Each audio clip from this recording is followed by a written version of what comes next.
Mesdames et messieurs, bonjour. Très ravi de vous retrouver pour cette édition du 13h à la une de l'actualité. Retour sur le discours du chef de l'État hier à la tribune de la 79e session de l'Assemblée générale des Nations unies. Le président Bassirou Diomaye Faye a lancé un appel puissant à l'unité, à la paix et au respect de la dignité humaine. Un message inspirant qui résonne au-delà des frontières. Vous l'entendrez. Et puis, 22 ans après, la mémoire du Joola s'éveille à Ziguinchor. Pour la première fois, le musée du bateau devient le lieu de recueillement national, marquant une commémoration inédite de cette tragédie qui a profondément marqué le Sénégal. Nous serons en direct de Ziguinchor avec notre équipe déployée sur place.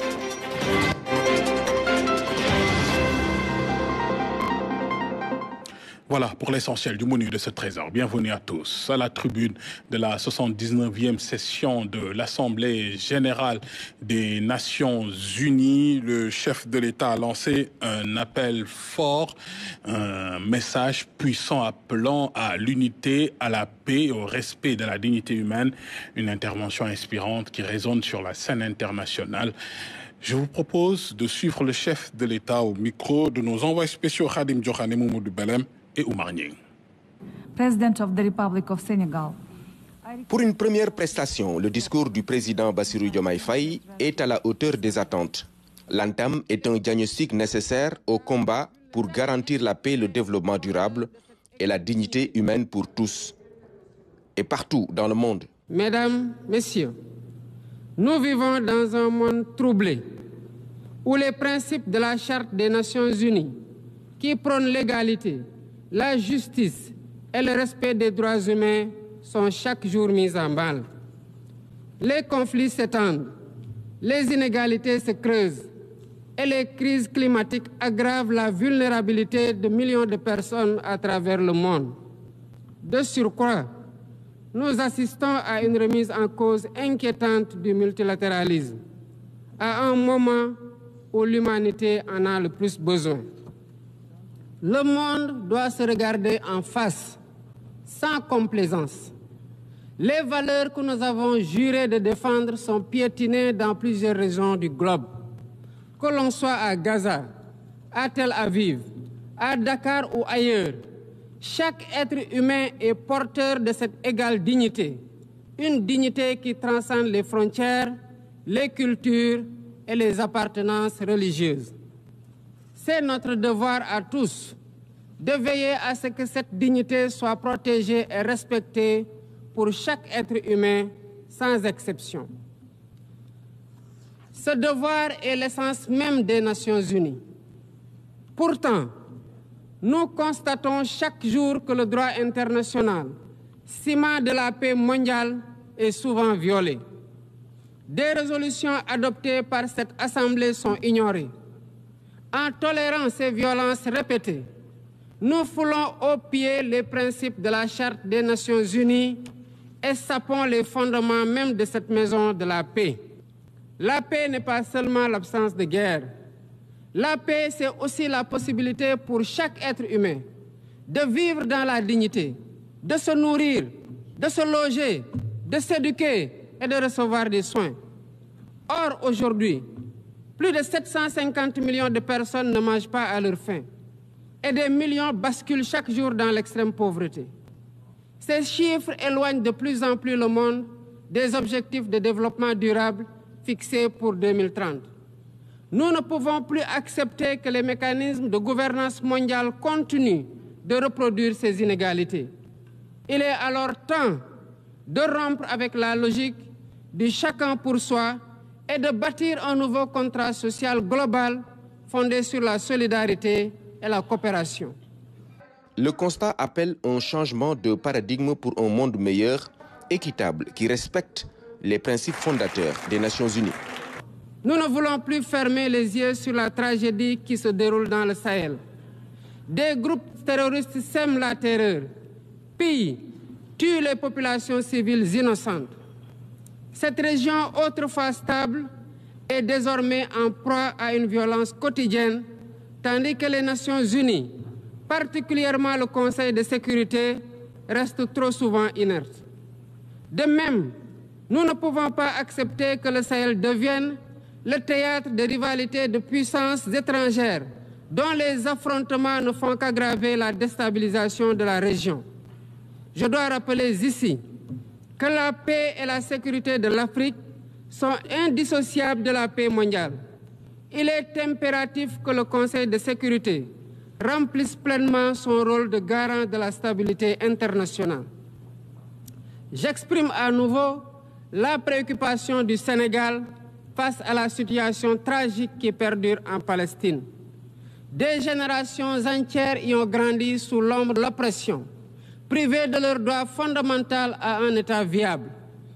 Le Sénégal, en tant que président du Comité pour l'exercice des droits inaliénables du peuple palestinien, appelle à un cessez-le-feu immédiat et durable.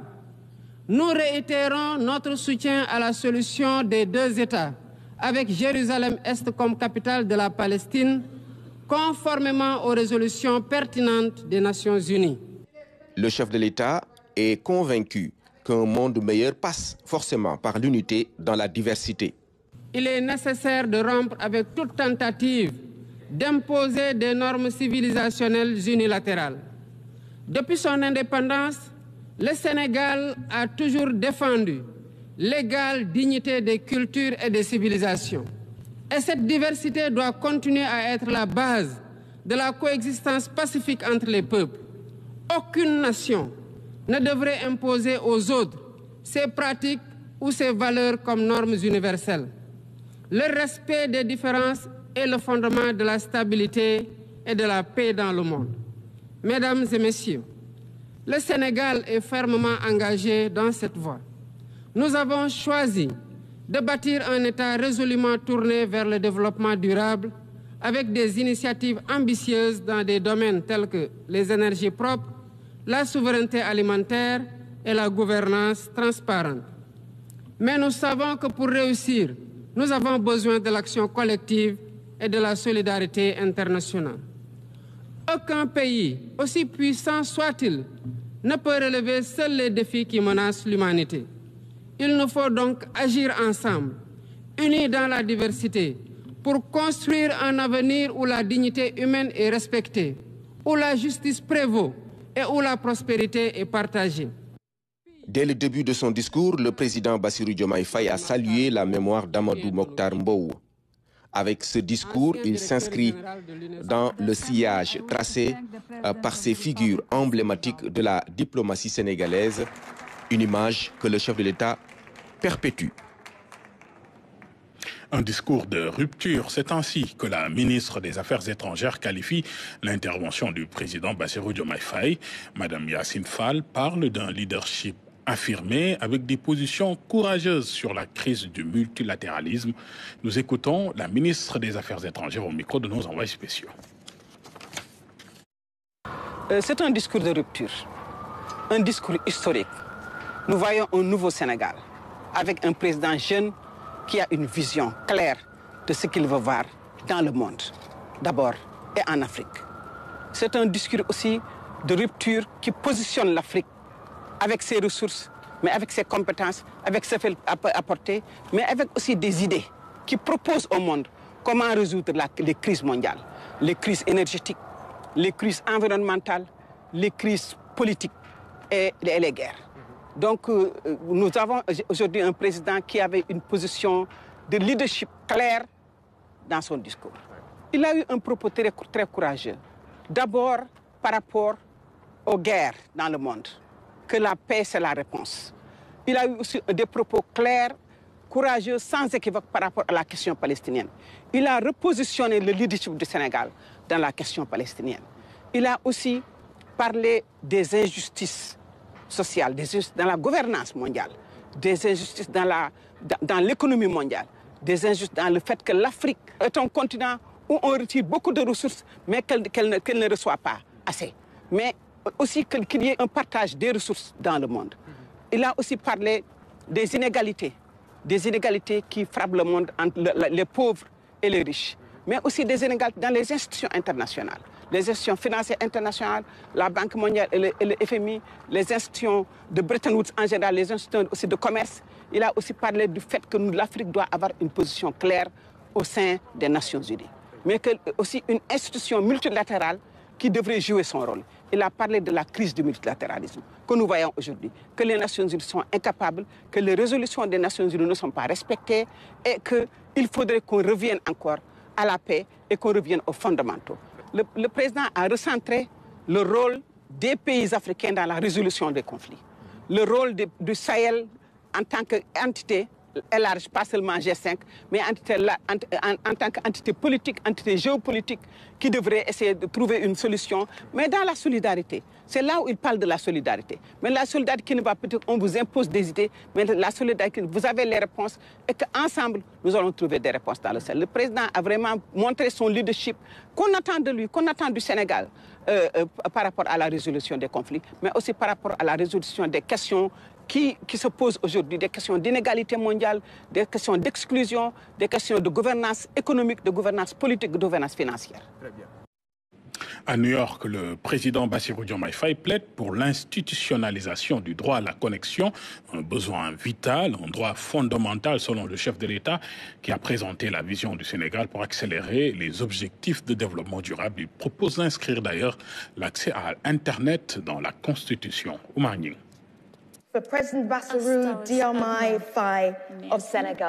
C'est le profil du président Bassirou Diomaye Faye qui a inspiré le panel.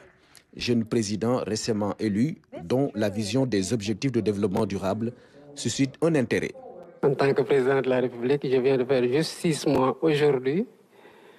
Et quand vous êtes élu dans un pays comme le Sénégal, dans un contexte de grand espoir, avec une situation économique quelque peu difficile, les premières réformes auxquelles vous pensez, c'est de baisser le coût de la vie pour soulager les populations.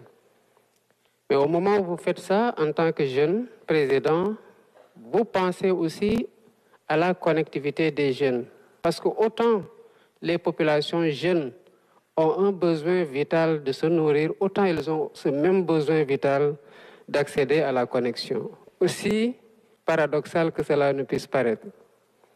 C'est pourquoi au moment où on a baissé les denrées de première nécessité pour réduire les prix, on a en même temps discuté avec les opérateurs de télécommunications pour baisser les frais de la connexion, ce qui a été naturellement très apprécié par les jeunes. Le numérique et l'Internet au service des objectifs de développement durable. Selon le président Bassirou Diomaye Faye, le rôle d'accélérateur et l'impact saisissant suffisent largement pour légiférer. Aujourd'hui, on ne peut presque rien faire sans la connexion. Et l'Internet impacte tous les secteurs de la vie quotidienne, qu'il s'agisse de l'éducation, de l'agriculture, de la santé ou d'autres services. Il y a l'informatique et l'Internet avec l'arrivée de l'intelligence artificielle qui impacte tous les secteurs. Il restait maintenant, non seulement pour le Sénégal, mais pour l'Afrique, parce que le Sénégal reste un pays très ouvert sur l'Afrique, assez stable, pour permettre de servir de hub technologique. Et c'est pour ça que nous sommes en train de concevoir ce que nous appelons un hub technologique pour apporter les investissements nécessaires et attirer les chercheurs comme des supercalculateurs, des clouds souverains et des data centers. Cette contribution du président Bassirou Diomaye Faye a relevé le niveau du panel dont les conclusions seront d'un grand apport dans le rapport global de cette session. Les États-Unis annoncent un programme de 2,5 milliards de francs CFA pour appuyer les efforts du Sénégal en matière de bonne gouvernance. C'était lors d'un entretien à New York que le secrétaire d'État Anthony Blinken a fait part de cette initiative au président Bassirou Diomaye Faye. On reste avec nos envoyés spéciaux à New York. Les États-Unis restent dans la dynamique d'une relation fraternelle avec le Sénégal. La visite que le secrétaire d'État Anthony Blinken a rendue au président Bassirou Diomaye Faye a permis d'évoquer le renforcement de la coopération économique entre les deux pays. Un soutien aux efforts de bonne gouvernance est ainsi acté. Dans ce cadre, Anthony Blinken a annoncé un programme de 5 millions de dollars destiné à soutenir les efforts du gouvernement dans la promotion de la transparence et la lutte contre la corruption. Les discussions ont également porté sur les voies et moyens d'accompagner les secteurs prioritaires de l'agenda national de transformation 2050 du Sénégal, qui sera lancé le 7 octobre prochain. Le Sahel et les conflits au Moyen-Orient ont également été abordés. Le FMI est dans le même registre. La directrice générale, Kristalina Georgieva, a également été reçue par le président Bassirou Diomaye Faye. Je suis très heureuse d'encontrer, Monsieur le Président, une personne avec les capacités et le cœur pour le futur du Sénégal. Nous supportons le Sénégal et nous travaillons et nous travaillerons ensemble. Le Premier ministre des Pays-Bas, Dick Schoof, s'est entretenu avec le président Bassirou Diomaye Faye sur la coopération bilatérale. Il s'est dit disposé à soutenir la nouvelle politique que le chef de l'État met en œuvre, en se réjouissant de la qualité des relations entre le Sénégal et son pays, les Pays-Bas. Le groupe Meta, anciennement connu sous le nom de Facebook, les dirigeants de la multinationale américaine entendent s'impliquer dans le développement du numérique au Sénégal. D'énormes ressources humaines dans le présent et dans le futur au Sénégal et dans tout l'ouest de l'Afrique à cause de la jeunesse de la population. On s'est dit que peut-être les futurs génies de l'informatique et de l'intelligence artificielle résident très probablement dans l'ouest de l'Afrique en ce moment, à cause de l'âge des gens. On a discuté aussi de la nécessité d'avoir de l'infrastructure de calcul localement au Sénégal et que peut-être Meta pourrait aider le Sénégal et à installer en fait des moyens de calcul, des supercalculateurs qui permettraient aux chercheurs et peut-être à l'industrie, aux startups au Sénégal de prendre leur essor. Et puis on a parlé aussi de logiciels open source, de plateformes open source, de modèles de langage que Meta produit, mais qui pour l'instant parlent surtout bien l'anglais, un peu l'espagnol, le français et quelques autres langues. Mais il n'y a pas assez de données disponibles pour que ces modèles parlent bien le Wolof ou les autres langues officielles du Sénégal. Le président de la Fédération internationale de football, Gianni Infantino, visite de courtoisie au président d'un grand pays de football. C'était vraiment un échange très fructueux. Le Sénégal, c'est un pays de football, c'est un pays qu'on adore, c'est un pays où on sent que quand l'équipe nationale du Sénégal joue, par exemple, c'est pas seulement une équipe qui joue, c'est tout un pays. Donc on a pu parler du développement du football au Sénégal. Le talent, il est là, les résultats d'ailleurs aussi, mais on peut toujours faire plus. Donc on a parlé de comment on peut utiliser le football dans les écoles, pas seulement pour l'élite, mais en général pour éduquer nos jeunes filles, nos jeunes garçons, comment on peut faire passer ces valeurs qui sont les valeurs du football à toute la population à travers l'éducation. Donc on va travailler ensemble avec le gouvernement, avec la Fédération sénégalaise de football, avec toutes ces légendes du football au Sénégal pour développer encore plus le football. La leadership du président dans ce sens est exceptionnel. Il n'est pas seulement un passionné de football, mais un passionné de son pays. On reste justement dans le football et sachez que le Sénégal s'est qualifié à la prochaine Coupe d'Afrique des moins de 20 ans. Les Lionceaux ont validé leur ticket hier après leur succès en demi-finale face à la Guinée, score 2-0. On voit tout cela avec François Sec. Serigne Saliou Dia porté en triomphe par les Lionceaux. Il remercie le ciel pour ce double objectif réalisé. Les Lionceaux ont encore brillé au Libéria. Ils valident leur ticket pour la finale du tournoi de l'UFOA et assurent leur qualification à la prochaine Coupe d'Afrique des Nations de la discipline en Égypte.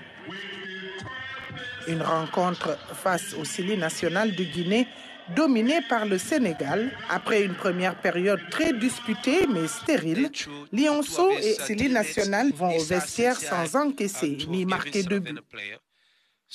Tout s'est joué en deuxième période. À la 88e minute, Serigne Fallou Diouf marque le premier but du Sénégal sur penalty. Un ouf de soulagement pour ses coéquipiers qui ont tenté sans succès de percer le mur défensif guinéen. Le Sili National de Guinée essaie de revenir au score en vain et sur une contre-attaque, Cheikh Tidiane Thiam double la mise dans les arrêts de jeu. À 2-0, les Lionceaux assurent, confirment leur supériorité et gagnent le duel décisif. Cerise sur le gâteau, Cheikh Tidiane Thiam est élu homme du match. Je pense que c'était quelque chose de rêvé.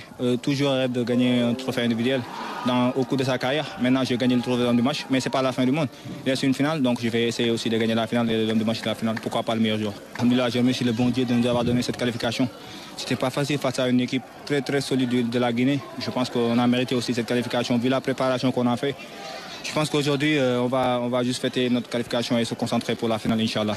Les poulains de Serigne Saliou Dia visent le doublé et ce samedi en finale, le Sénégal affronte la Sierra Leone qui a réussi la prouesse d'éliminer la Gambie 3-0. Et place maintenant à l'actualité de nos régions.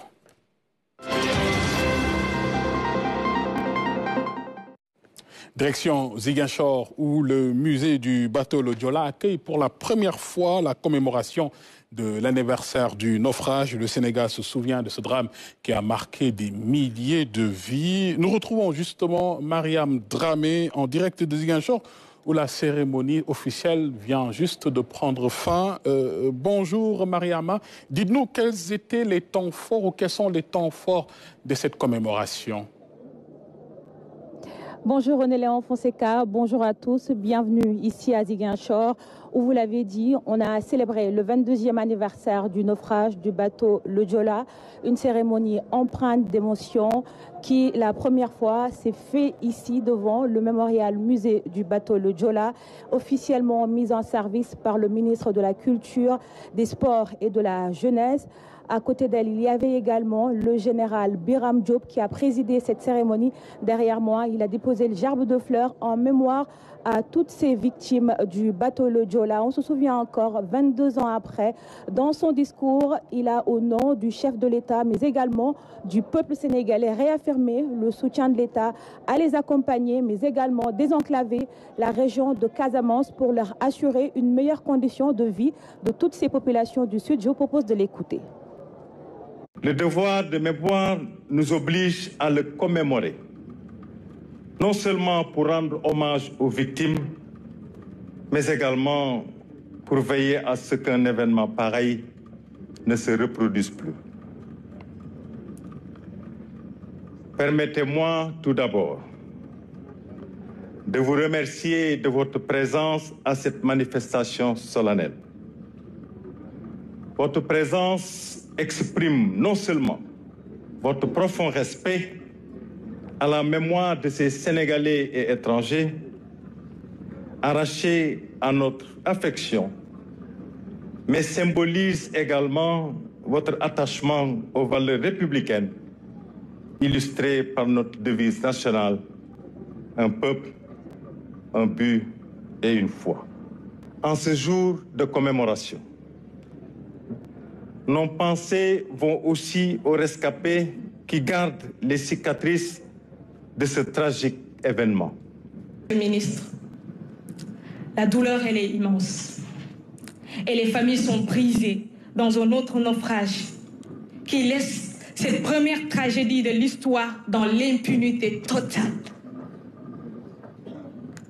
Votre engagement dans ce mémorial musée magnifique pour matérialiser un dialogue précieux et fécond, une nouvelle communication entre la ville et ce temple sacré, un lieu emblématique de référence internationale et une étape supplémentaire d'une histoire tragique qui s'inscrit à jamais, le Joola, à la première loge de la navigation civile mondiale.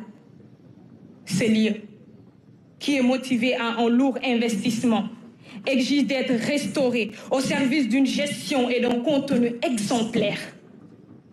Afin de lui donner un sens à savoir, les mémorials pour la mémoire des victimes et le musée pour accueillir les répliques comme les ossements. Monsieur le ministre, la récupération des ossements est le cœur de cette tragédie. Il est également central du Diola, attendu depuis 22 ans par les familles, pour méditer le cri de cœur que notre illustre pasteur, feu Monseigneur Jean-Jacques, répond à l'appui et met entendu aux victimes, les épargne des vagues agressives qui les cognent depuis 83 000 jours, 30 000 jours.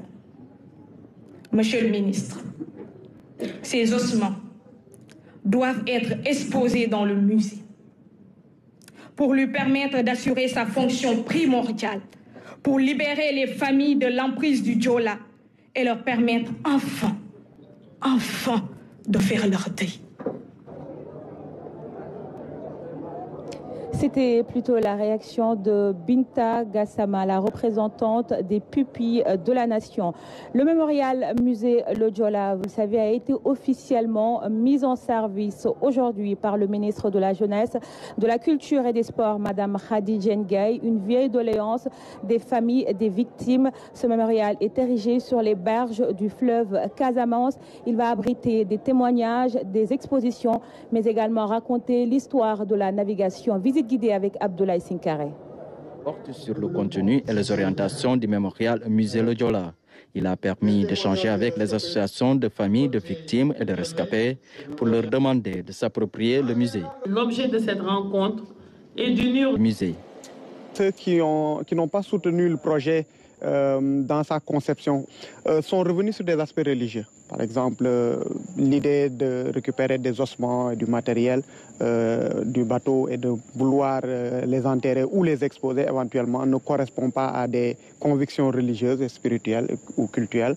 Et cela a fait qu'ils ont manifesté beaucoup de réticence. Et je pense que c'était la réticence majeure par rapport à ce fait. Et l'autre fait, c'est peut-être la crainte par rapport au lieu qui va être un lieu multidimensionnel où il y aurait peut-être des festivités et ce serait vu comme une profanation. Bâtie sur le bord du fleuve Casamance, l'infrastructure va servir de lieu de souvenir, de recueillement et de sensibilisation.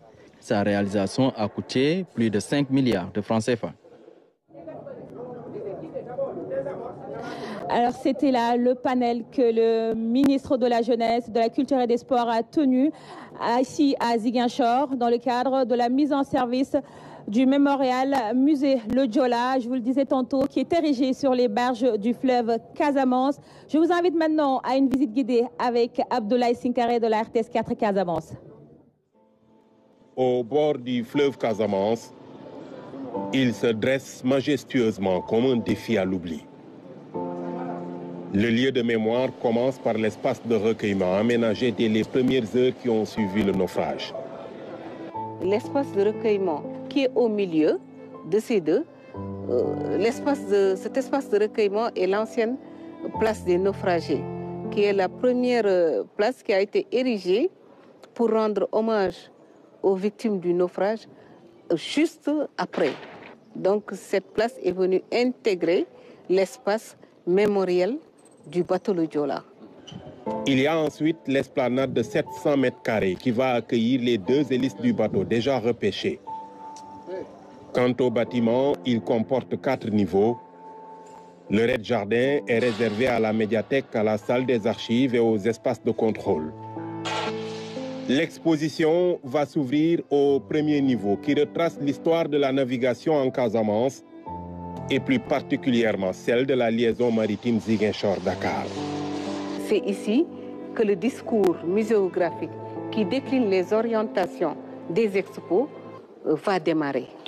Donc avec un premier élément c'est sur ce qui a permis aujourd'hui d'avoir les hélices de l'épave du Diola.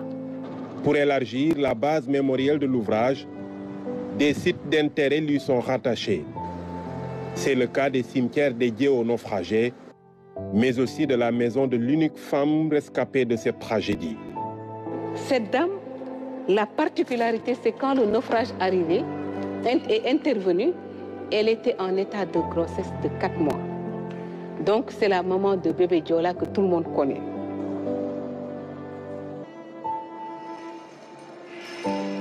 Et là, vous êtes à la terrasse. Ouais. Vous êtes à la terrasse. On a une parfaite vue sur Ziguinchor. Oui, on a une parfaite vue sur Ziguinchor. Et là, vous voyez, vous avez le mât. Vous avez le mât. Peut-être que dans la fonctionnalité, on va allumer le point. Érigé sur un site de 5838 mètres carrés, le projet a coûté plus de 10 milliards de francs CFA. L'endroit est symbolique à plus d'un titre. Il est situé au bord du fleuve, contigu au port et sur la route du bateau, en partance pour Dakar. Je vous amène à présent à la découverte d'un autre endroit mythique ici à Ziguinchor, créé en 1972.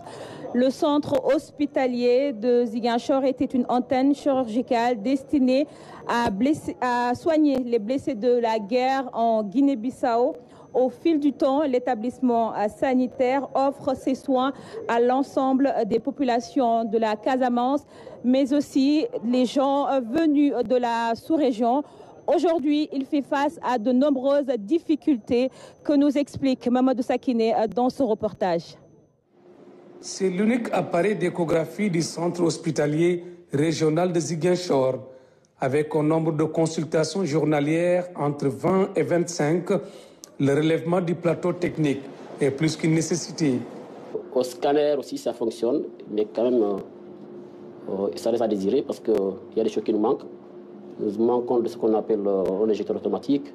Nous n'avons pas de console de lecture. Nous avons juste une console d'acquisition. Ce n'était pas suffisant. Et donc, ça fait qu'il y a certains examens très spécialisés qu'on peut pas le faire. Au niveau de l'unité de radiographie standard et spécialisée, nous avons notre appareil numérique qui est en panne depuis bientôt 3 ans.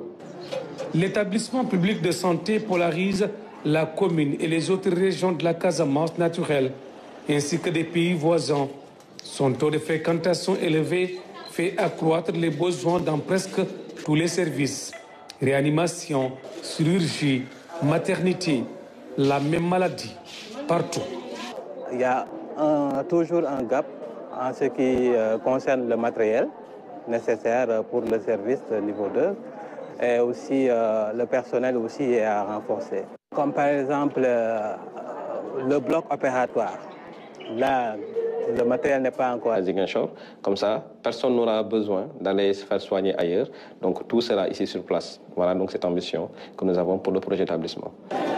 Sur une assiette foncière de 10 hectares, seuls 2 à 3 sont bâtis.